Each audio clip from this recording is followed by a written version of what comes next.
Assalamualaikum warahmatullahi wabarakatuh.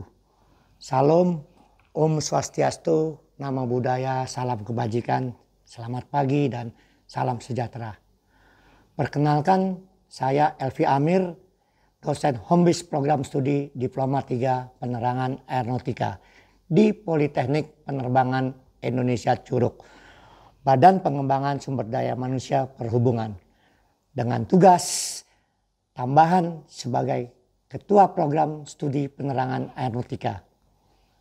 Saya mengajar mata kuliah di beberapa program studi seperti Rule and Regulation, Aerodrome and Heliport, Budaya Keselamatan, Keamanan dan Pelayanan, Airport Business, dan Etos Kerja.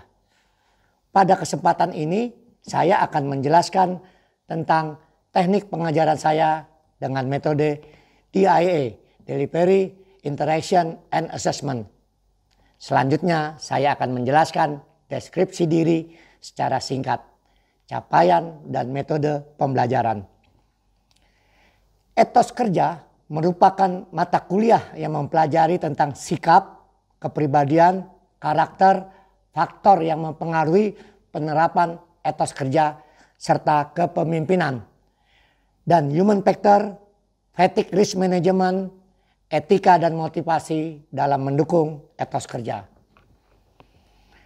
Dalam mengikuti mata kuliah etos kerja ini, mahasiswa diharapkan mampu meningkatkan semangat kerja, kualitas kerja yang pada saat pengaplikasian di dunia kerja, sehingga lebih melayani, berkomunikasi, efektif, produktif, dan unggul. Adapun capaian pembelajaran lulusan atau CPL pada mata kuliah etos kerja adalah sikap berkontribusi dalam meningkatkan mutu kehidupan bermasyarakat, berbangsa, bernegara, dan kemajuan peradaban berdasarkan Pancasila. Pengetahuan: 1. Menguasai prinsip dan teknik berkomunikasi efektif secara lisan maupun tulisan. Kedua, menguasai konsep interaktivitas akademik secara umum dan konsep plagiarisme secara khusus.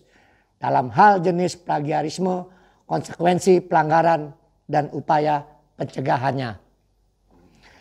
Keterampilan umum: mampu mengambil keputusan secara tepat berdasarkan prosedur baku, spesifikasi desain, persyaratan dan keamanan kerja dalam melakukan supervisi dan evaluasi pada pekerjaannya. Untuk mencapai kemampuan tersebut, mahasiswa akan membahas topik-topik sebagai berikut. 1. Pengertian etika, etos kerja, budaya kerja. Yang kedua, membangun sikap dan etos kerja yang baik dan bertanggung jawab. Etika kerja dan motivasi kerja. Sumber-sumber faktor indikator kerja etos kerja organisasi.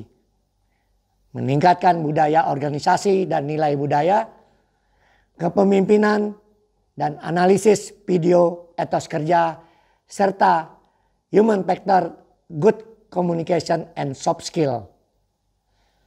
Selanjutnya saya akan menjelaskan metode DIA, Delivery. Bagaimana saya menyampaikan perkuliahan kepada para mahasiswa atau taruna. Menyampaikan dengan textbook, sumber referensi yang saya gunakan adalah buku Sudaryono yang berjudul Leadership dan Teori Praktek Kepemimpinan, Eko Jalu Santoso, Good Ethos, Etos Kerja Terbaik dan Mulia, Profesor Dr. Sutrisno, Budaya Organisasi, IQ Human Factor Digis 2017, Profesor Insinyur Yasirli, Fatigue Risk Management, dan presentasi serta diskusi. Kedua adalah interaction. Bagaimana saya menginteraksi dengan para mahasiswa atau taruna di kelas.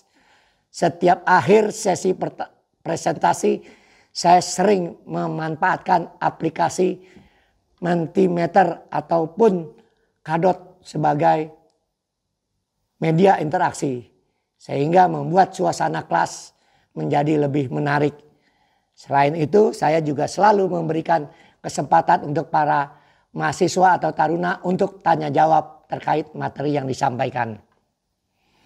Di luar kelas, interaksi dengan memanfaatkan media WhatsApp ataupun Telegram sehingga pembelajaran tetap berjalan dengan baik. Ketiga, assessment. Bagaimana saya menilai para mahasiswa atau taruna. Pada awal pertemuan saya selalu memberi kontrak pembelajaran dengan para mahasiswa atau taruna sehingga para mahasiswa mengerti pola penilaian yang digunakan serta pembobotan. Berikut contoh penilaiannya. Berikut saya akan berikan cuplikan pengajaran saya pada mata kuliah etos kerja pada mahasiswa program studi penerangan aeronautika.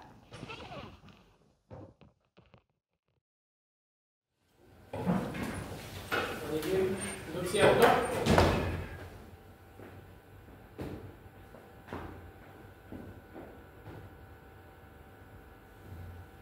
Lapor pengajaran etos kerja siap tak saudara? Lanjutkan. Sebelum mulai, doa mulai.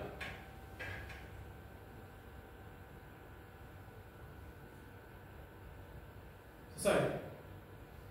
Istirahat di tempat, Dok. Selamat siang.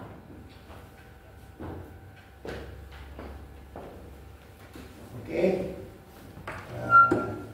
Pertama, Bapak ucapkan terima kasih. Selamat bertemu di materi etos kerja. Harapan Bapak pertama, kita selalu dalam keadaan sehat walafiat, selalu diberikan kesehatan dan semangat. Bapak akan memberikan materi tentang etos kerja. Materi ini khusus untuk prodi penerangan aeronautika di semester 6. Ini di daftar isi mengenai etos kerja, budaya, kepemimpinan, strategis manajemen, dan human factor. Ini ada 5 materi yang akan Bapak sampaikan pada hari ini.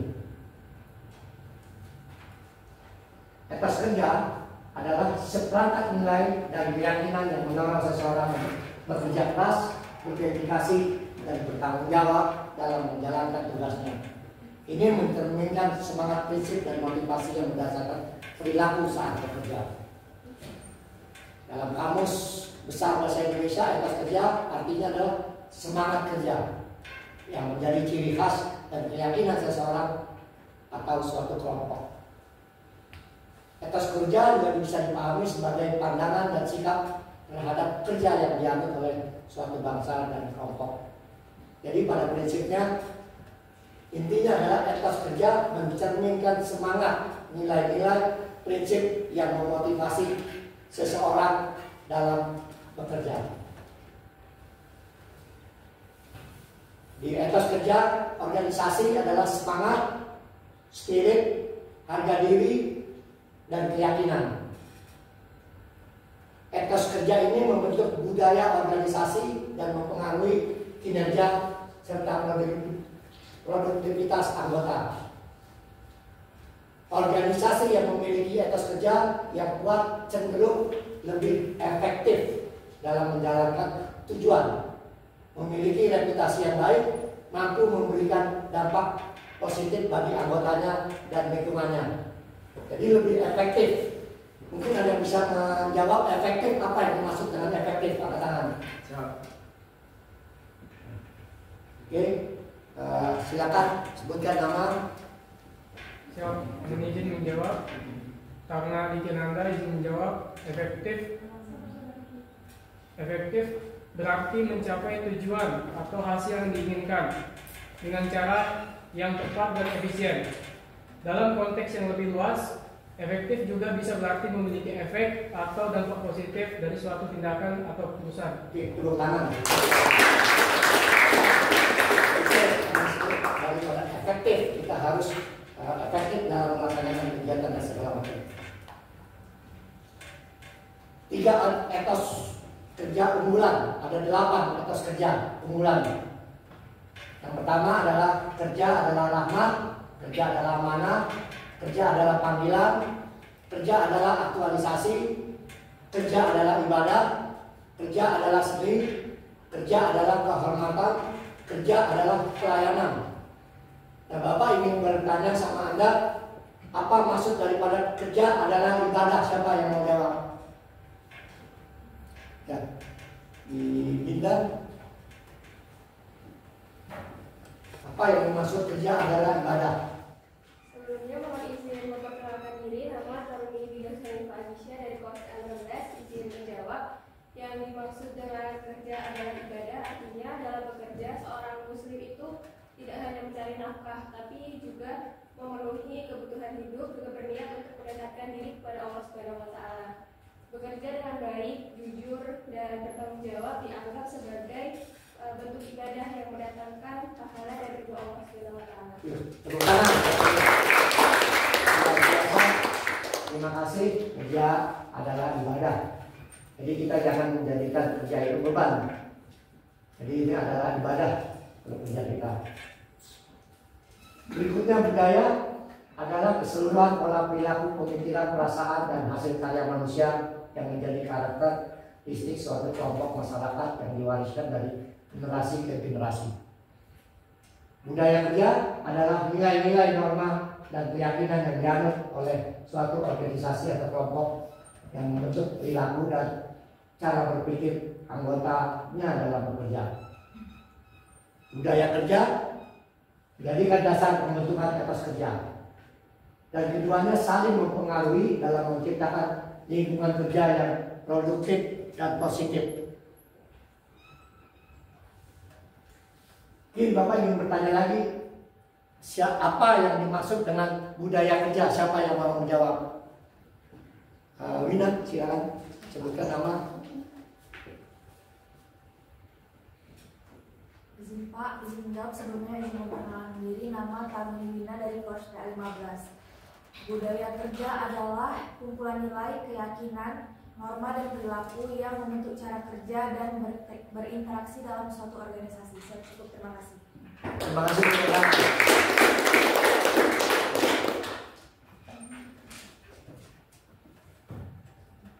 Ini demikian tentang budaya kerja, ya.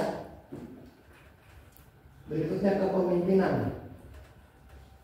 Filosofi kepemimpinan adalah serangkaian keyakinan, nilai, prinsip, dan pandangan yang memimpin tindakan dan keputusan seseorang dalam memimpin. Keputusan seseorang pemimpin dalam memimpin dan berinteraksi dengan orang lain.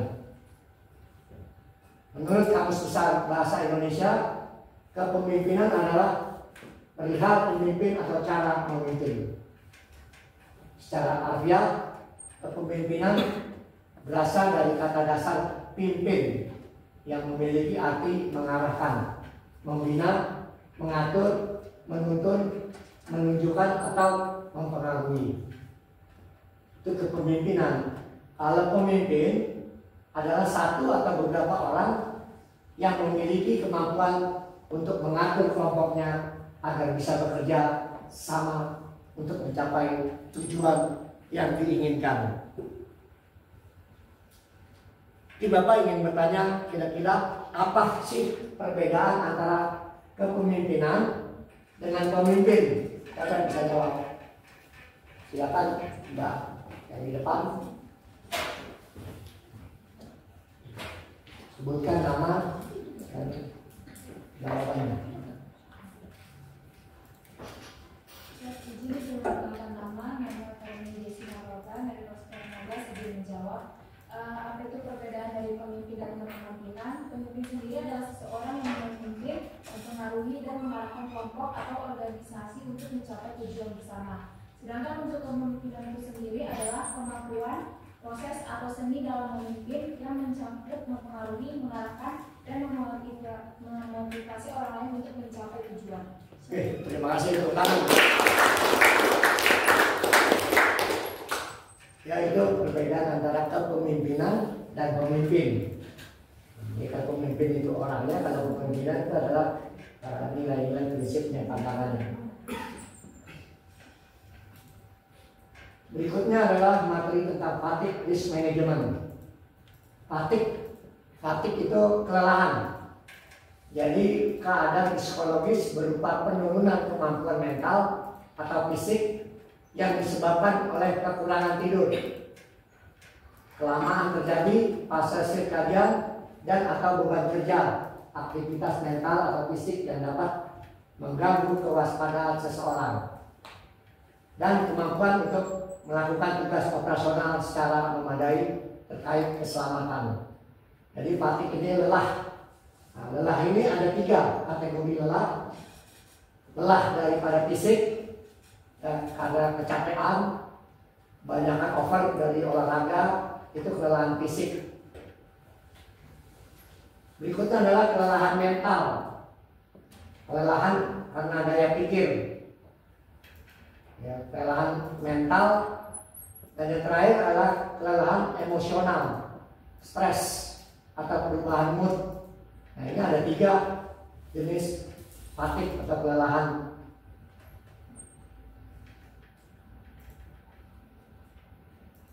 Berikutnya adalah human factor. Human factor atau faktor manusia adalah ilmu yang mempelajari interaksi antara manusia dan sistem, termasuk peralatan, lingkungan, dan organisasi kerja. Tujuannya adalah untuk meningkatkan efisiensi, produktivitas, keselamatan, dan kepuasan kerja dengan meminimalkan kesalahan manusia dan memaksimalkan kinerja sistem. Ini adalah human factor. Ya. Human factor itu faktor daripada manusianya. Oke, silakan kalau ada yang ingin bertanya, silakan ada yang bertanya.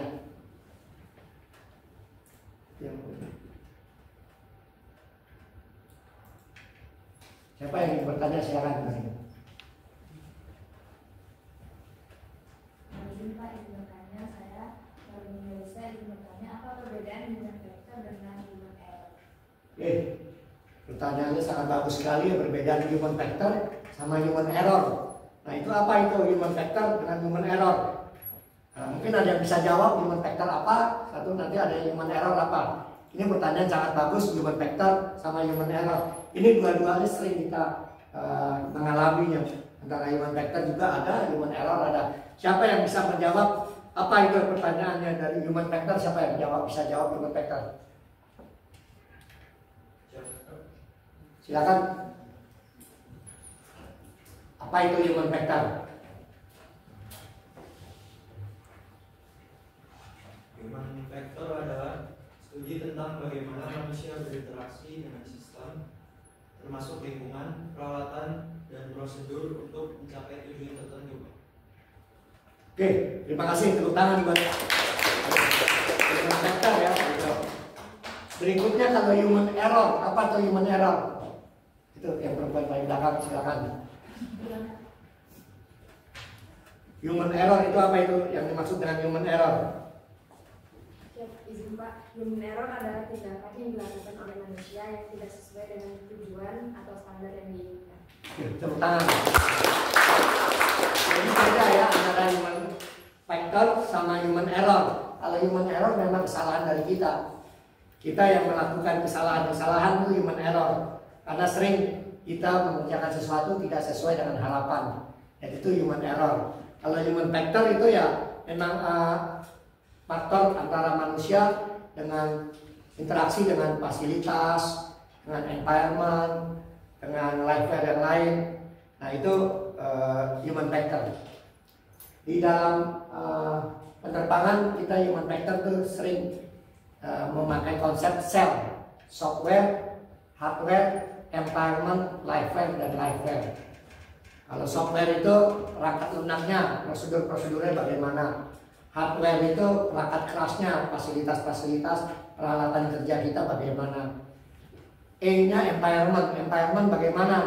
Environment kita, lingkungan kita tidak akan nyaman kalau bekerja di lingkungan kotor, bersih, atau ruangan redup, gelap, tidak. Yang terakhir adalah lifestyle, bagaimana kita interaksi dengan orang lain. Kita tidak bisa bekerja sendiri, tapi kita pasti memerlukan kerja bantuan dengan yang lainnya. Terima kasih, pertanyaannya sangat bagus antara human factor dan human error. Berikutnya Bapak ingin mengasihkan tugas untuk Anda. Ya. Kita buat ada 4 kelompok ya. Kelompok 1 misalnya sampai dengan nomor semuanya 23, jadi ada 23, ada 4, 6 orang ya. Ada 6, 6, 6 dan 5. Ya, 6, 6, 6 dan 5. Tugas kelompoknya, kelompok 1 buatlah analisa SWOT. SWOT itu strength, weakness, opportunity, dan threat.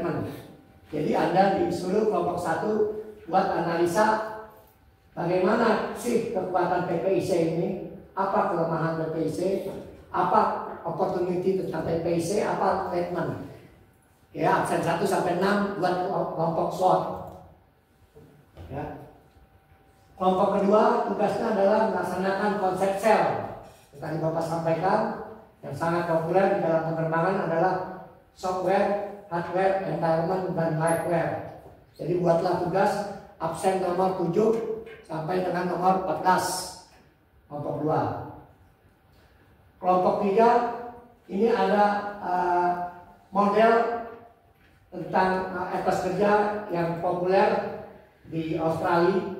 James Risen model. James Risen nama orang, model yang dibuat oleh James Risen, namanya Swiss cheese model.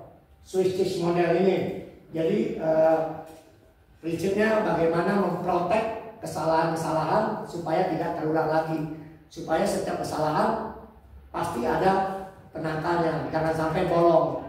Jadi ini Swiss cheese model, kayak keju dari Swiss itu ada bolong-bolong. Jangan sampai kesalahan tembus ke bolong, tembus lagi ke bolong, tidak ada protek-proteknya. Di kelompok 3 yang absen nomor 15 sampai 6 orang ya, 6 orang.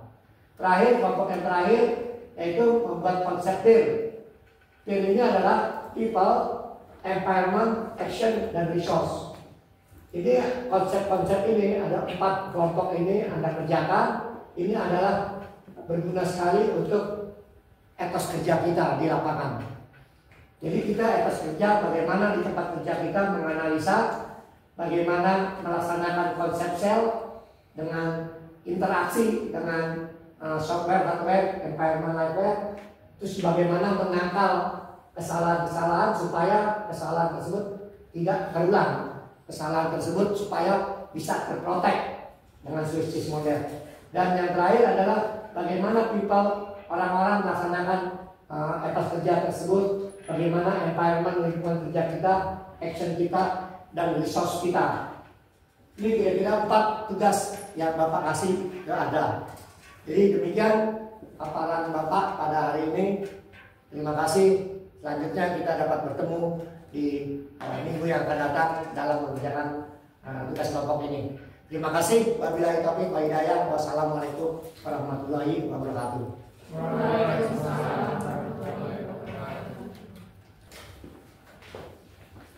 Duduk siap dulu.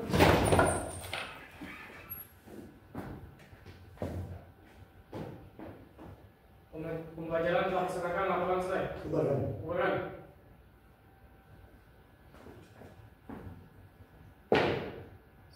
Sebelum mengakhiri pembelajaran, doa mulai.